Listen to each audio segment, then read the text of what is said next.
My brother sent our mother and sister to talk to his wife. Because she refuses to have more kids, I don't even know where to start, or if I'm the asshole here. I feel like I just detonated a bomb in the middle of my family, and I'm standing in the crater wondering if I did the right thing. I need an outside perspective because right now I feel like I'm drowning. It all revolves around my brother, Martin, and his wife, Sophia. Sophia isn't just my sister-in-law, Sil. She's been one of my best friends since we were kids, long before she and Martin ever got together. My brother is, well, he's the kind of man who would rather swallow glass than have a difficult conversation. He's all jokes and deflection, a master of keeping the peace by never, ever acknowledging a problem. Then there's my mom, Rosa, and my older sister, Brenda. They're the matriarchs, the twin pillars of our family's suffocating traditions. We all live in the same quiet cul-de-sac in Asuncion. It's one of those neighborhoods where the heat makes the air thick and heavy, and you can hear your neighbors' arguments through the open windows. There are no secrets here. The walls are paper thin, both literally and figuratively. In my family, there's this unspoken but deafeningly loud belief system, championed by Mom and Brenda. A woman's ultimate purpose, her greatest achievement, is motherhood. It's not just a goal, it's a sacred duty. Your value is measured in the number of children you can bring into the world. I've always found this to be complete bullshit, and they've mostly written me off as the weird, career-focused black sheep. But Martin, bless his conflict-avoidant heart, has always just nodded along. He absorbs their expectations like a sponge to keep things smooth. He and Sophia were supposed to be the perfect example of this philosophy. They have one beautiful son, and in the eyes of my mother, they were the golden couple destined to fill a house with noisy, happy kids. They were the ones doing it right. But there's a part of their story that my family conveniently edits out, a dark footnote they refuse to read. Sophia's first birth wasn't just difficult, it was traumatic. I don't think I'll ever forget visiting her in the hospital. The room had that sterile, cold smell, but she was sweating and so pale she looked almost translucent against the white pillows. The exhaustion in her eyes wasn't just from labor. It was something deeper, a kind of haunted shadow that, I realize, now, never fully left. It was a brutal, terrifying experience that left her with both physical and emotional scars. But whenever it's brought up, Martin makes a joke, or my mom changes the subject to how wonderful their grandson is. They gloss over her pain because it's an inconvenient truth that gets in the way of the grand family plan. And that unspoken trauma is the crack that just shattered everything. After the birth, Sophia just changed. It's like watching someone you love slowly fade, from color to grayscale. She used to have this huge, infectious laugh that would make everyone in the room join in. Now, it's a quiet, breathy thing that sounds more like an apology. She moves differently, too, more carefully. I've seen her wince when her son climbs onto her lap too quickly, a flash of pain that's gone before anyone else can notice. But I notice. She confided in me once, late at night over WhatsApp, that the scar from her emergency C-section never healed right. She described it as a constant, tight pulling, a dull fire under her skin that reminds her every single day of what she went through. She's in pain. Not just sometimes, but all the time. But in this family, a woman's pain during childbirth is just part of the glorious story of martyrdom, not a legitimate medical issue to be addressed. It's a badge of honor you're supposed to wear silently. And Martin? He's worse than useless. He's an active participant in the silence. I tried to talk to him about it a few months ago. We were alone in the kitchen, and I asked him straight up, "Hey, how is Sophia really doing? She seems off." He just clapped me on the shoulder with this booming, false cheerfulness and said, "She's a warrior. Toughest woman I know. Already talking about the next one." Before immediately changing the subject to some stupid soccer match. He didn't just ignore my question. He steamrolled over it with a lie. He can't handle her trauma, so he pretends it doesn't exist. That's when the campaign from my mother and Brenda really kicked into high gear. It started with little comments at our Sunday asados. Mom would be watching my nephew play and say, loud enough for the whole patio to hear, "He's getting so big. He needs a little brother or sister to play with, don't you think, Sophia?" Sophia would just give this tight, non-committal smile and stare down at her plate. Then it escalated. Brenda started cornering her, asking these innocent questions. So, are you two trying? Again? You don't want them to be too far apart in age, you know. It's so much harder. It was never if, always when. Her fertility became public domain, a topic for family debate. The absolute worst was this past Christmas. My whole family was there, the air thick with the smell of pine and roasted pork. Sophia unwrapped her gift from my mother, and it was a frilly, expensive bassinet. Not for a hypothetical future baby, but a physical, enormous object meant to sit in their house as a constant, looming reminder. Sophia's face just crumpled for a second. It was the quickest flicker of pure anguish, but I saw it. She recovered in a heartbeat, pasting on a smile and saying, "Oh, Mom, you shouldn't have," in a voice that was paper thin. She looked so small and trapped. I felt this hot, sick rage bubble up in my stomach. I wanted to scream. Instead, I just watched Martine put his arm around her and say, "Thanks, Mom. Guess we'd better get to work." And everyone laughed. Everyone but me and Sophia. It's been death by 1,000 cuts, and I've been watching every single slice. The final straw came last Tuesday. It all started because Sophia finally did it. After months of anxiety, she finally sat Martine down and told him the truth, point blank. She couldn't go through another pregnancy. She told him about the chronic pain, about the flashbacks, about the terror that still seizes her in the middle of the night. She laid her heart and her trauma at his feet, begging him to understand. And what did my brave peacekeeping brother do? He outsourced it. Like a manager delegating a task he doesn't want to handle, he sent in the big guns. He called Mom and Brenda and told them Sophia was having a hard time and being irrational, and that they needed to go over and talk some sense into her.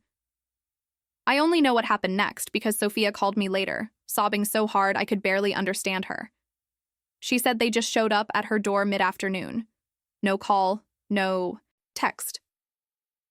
Just two grim-faced matriarchs on a mission. She let them in, thinking it was just a normal visit, and they cornered her in her own living room. They sat her down on the sofa like a child about to be disciplined. Then my mother pulled out the props. Actual religious pamphlets, Sophia told me, with pictures of beatific mothers surrounded by cherubic children. They started quoting scripture at her, twisting verses about being fruitful and multiplying into weapons.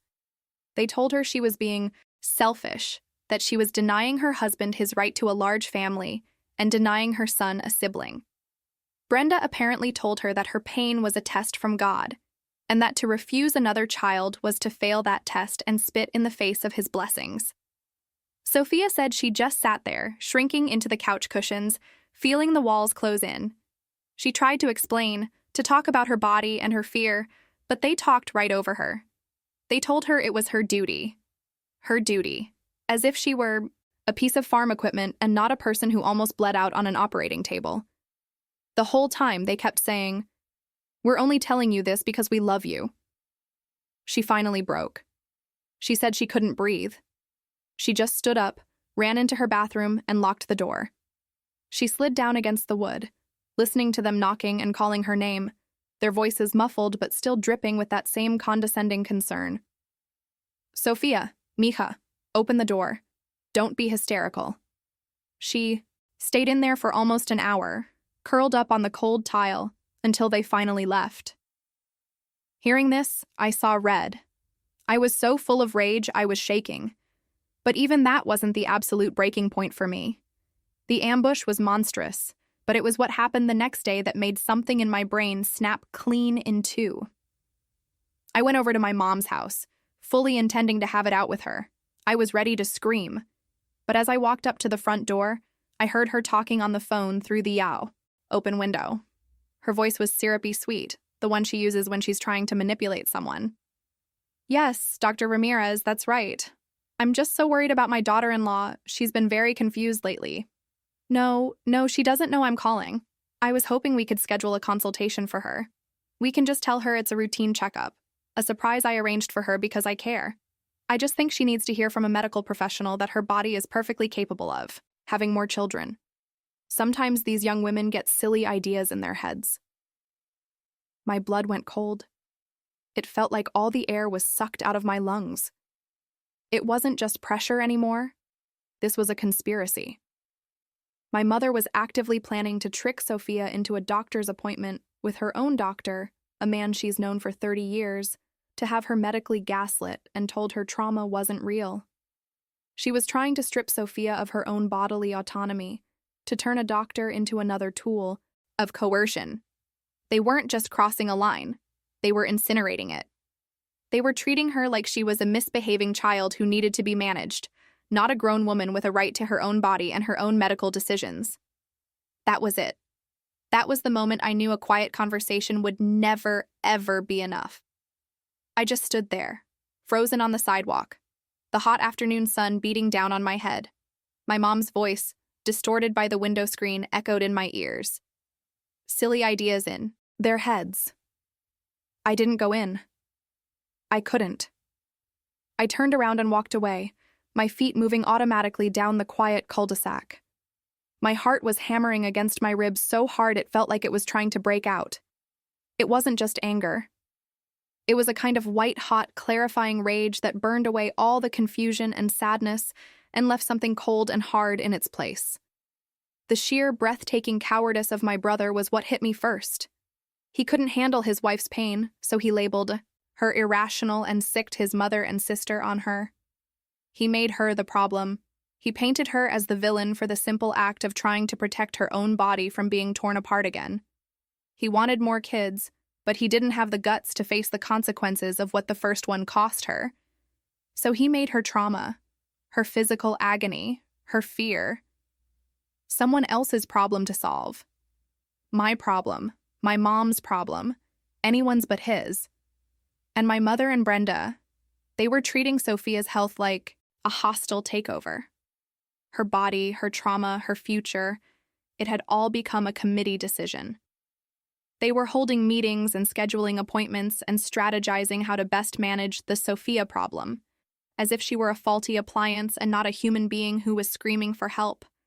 They were so convinced of their righteousness, their sacred duty to populate the earth through my SIL's uterus, that they couldn't see the cruelty. They couldn't see that they were hounding a woman who was already in pain. Walking back to my own house, I realized why nothing ever changes in this family. A quiet, rational conversation is useless. I could go to my mom and tell her she crossed a line. She'd cry, say she was only doing it out of love, and then do it again behind my back. I could confront Martin. He'd make a self-deprecating joke, promise to talk to Sophia, and then do absolutely nothing. They are immune to reason because their worldview is built on a foundation of emotional manipulation and tradition that has no room for things like consent or bodily autonomy. They don't respond to logic. They respond to shame. That was it. That was the key. All this time, they had been piling shame on Sophia. Shame for not being grateful enough. Shame for not being strong enough. Shame for not wanting what they wanted for her. They were using shame as their primary weapon. And in that moment, walking up my own driveway with my keys digging into my palm, I decided to take that weapon and turn it back on them. The plan formed in my head, fully fledged, in a matter of seconds. I wasn't going to have a series of quiet, useless chats. I was going to call a formal family meeting. I'd host it at my house, on my turf. It wouldn't be a discussion. It wouldn't be a debate. It would be a presentation of facts. I was going to collect every piece of this story, lay it out under the bright, unforgiving lights of my living room, and force them to look at the ugliness they had created. I would create an environment where there were no open windows to shout through, no bathrooms to hide in, and no easy subjects to change to. They wouldn't be able to hide. Martin wouldn't be able to hide. The shame wasn't going to belong to Sophia anymore. I was going to hand it back to the people who had earned it. I didn't waste any time. I went straight to our family's WhatsApp group, the one ironically named Familia Unida, and sent the message. It was short, cold, and formal. Family, meeting at my house tomorrow at 7 p.m. It is not optional. We have things to discuss. I didn't add a smiley face.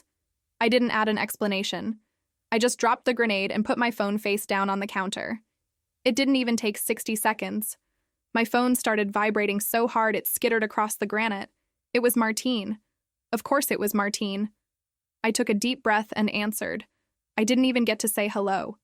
"What the hell do you think you're doing?" he hissed. There was no greeting, just pure, panicked fury. "A family meeting? Who do you think you are? You don't get to summon people like your mom." "Someone had to," I said, my voice dangerously calm, "since you seem incapable of handling your own life." "My life? This has nothing to do with you, Eugenia. This is between me and my wife." The hypocrisy was so astounding it almost made me laugh. "It stopped being between you and your wife the second you sent Mom and Brenda to ambush her in her own home because you were too much of a coward to listen to her." There was a choked silence on his end. He knew I had him, but instead of contrition, he went for the nuclear option. His voice dropped, losing the anger and taking on a low, threatening tone that made my skin crawl. "You need to cancel this meeting. Right now. You're trying to embarrass me. You're trying to destroy my marriage." "I'm trying to protect your wife since you won't," I shot back. "Protect her?" He let out a bitter, ugly laugh.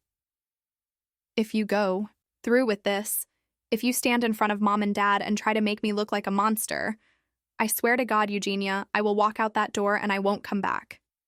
Is that what you want? For Sophia to be alone? For my son to not have a father? Because that's what you're doing.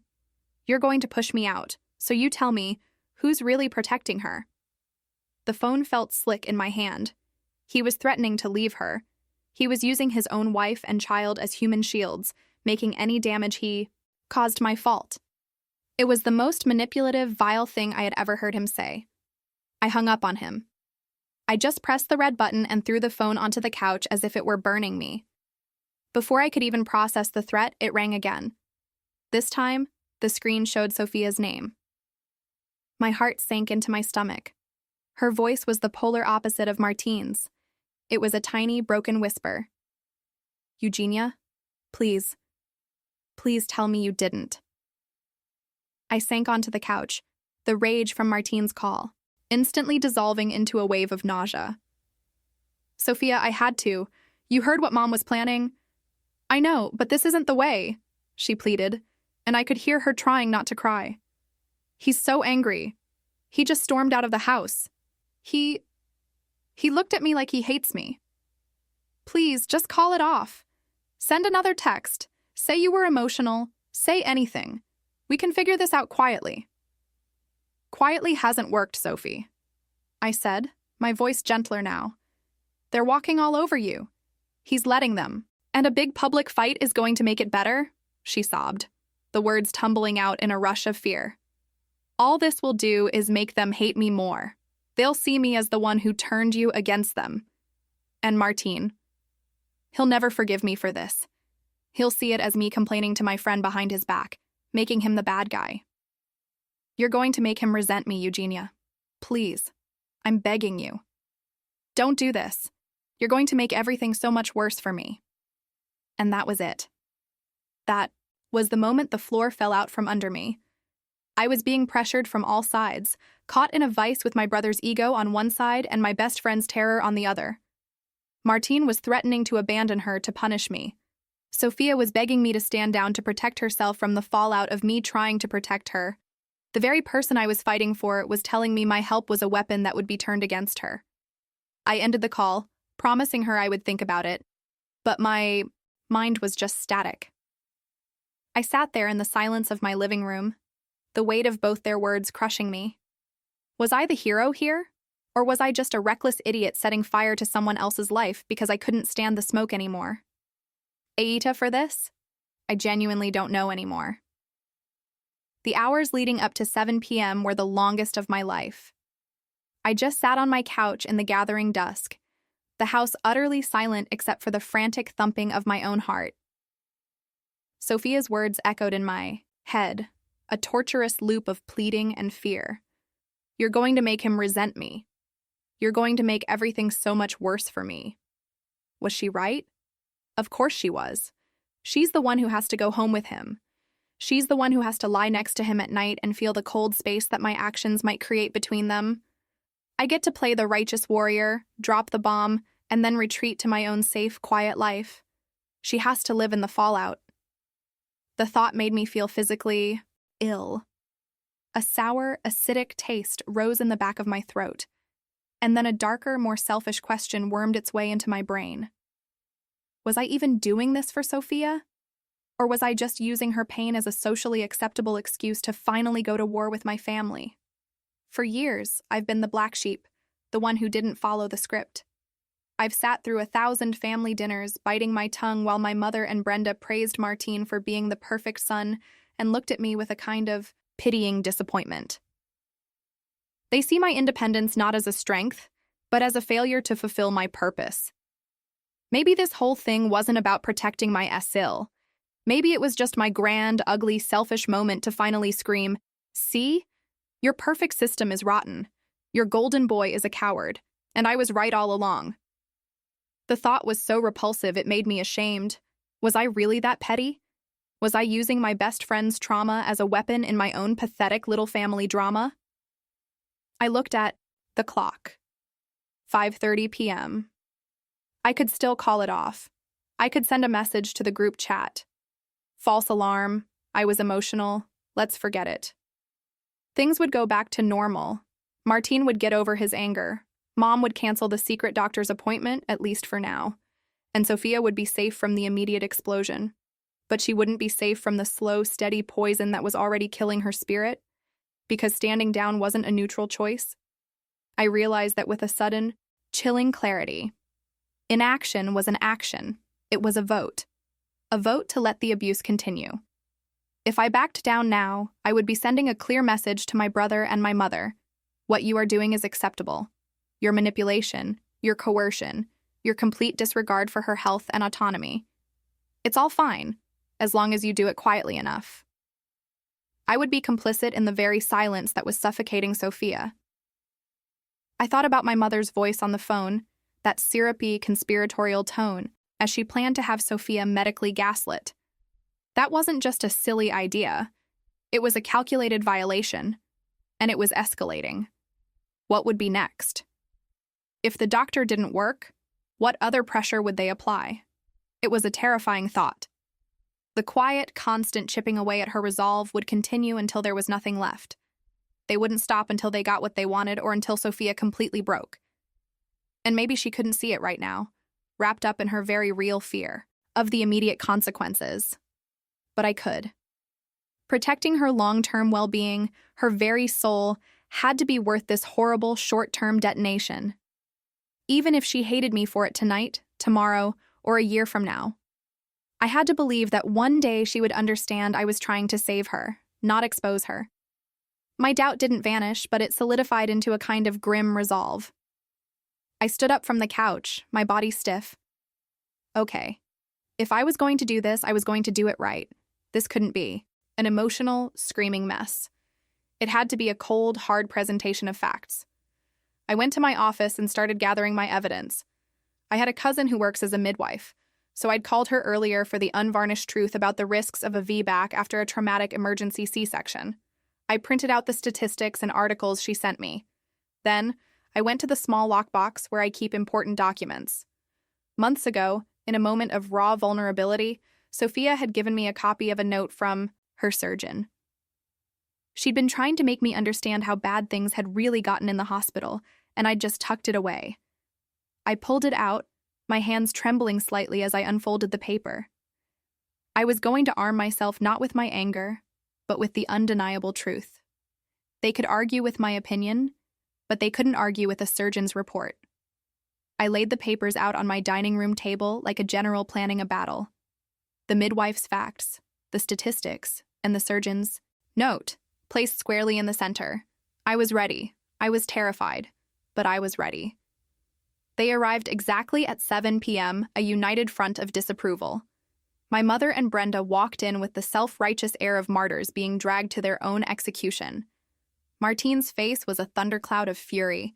He wouldn't even look at me. And Sophia. She looked like a ghost. She was pale and trembling, her eyes darting around the room as if looking for an escape route she knew didn't exist. She sat on the edge of the armchair as far away from Martine as she could get and looked down at her hands, twisting her wedding ring. The silence in my living room was so thick I could feel it pressing in on my eardrums. I let it hang there for a beat, letting them stew in it. Then, I began. I didn't yell. My voice was low and steady, colder than I'd ever heard it before. I started with the constant, low-grade pressure. I listed the comments at family dinners, the innocent questions, the Christmas bassinet. My mom started to interrupt, her classic, "I was only trying to help," but I held up a hand and she fell silent, shocked. Then I moved on to the ambush. I described, in detail, what they had done to Sophia in her own home, the pamphlets, the scripture, the emotional blackmail. I used the exact words Sophia had sobbed to me over the phone: duty, hysterical, selfish. Brenda flushed a deep, ugly red. Finally, I looked at my mother. And then you took it a step further. You decided that since emotional coercion wasn't working, you'd try medical coercion. I heard you on the phone, Mom. I heard you planning to trick Sophia into an appointment with your doctor to have her professionally gaslit. Her face crumpled. Eugenia, no, I was just worried. You were conspiring, I said, my voice like ice. You were treating her like a child who needed to be managed. All of you were. That's when I turned to Martine. He was staring at me with pure hatred. And you, I said. You let it all happen. You unleashed them on your wife because you couldn't handle her pain. You told them she was being irrational. She was being irrational, he finally exploded, jumping to his feet. This is a private matter between a husband and a wife. Was it a private matter when she was bleeding out on an operating table? I asked, my voice dropping again. I reached for the papers on the coffee table and picked up the surgeon's note. The room went dead silent. I slid it across the table toward him. You want to talk about what's rational? Let's talk about this. My mother and Brenda leaned forward, trying to see. Martine just stared at the paper as if it were a snake. That's a note from Dr. Alvarez, the surgeon who performed Sophia's emergency C-section, I explained to the room.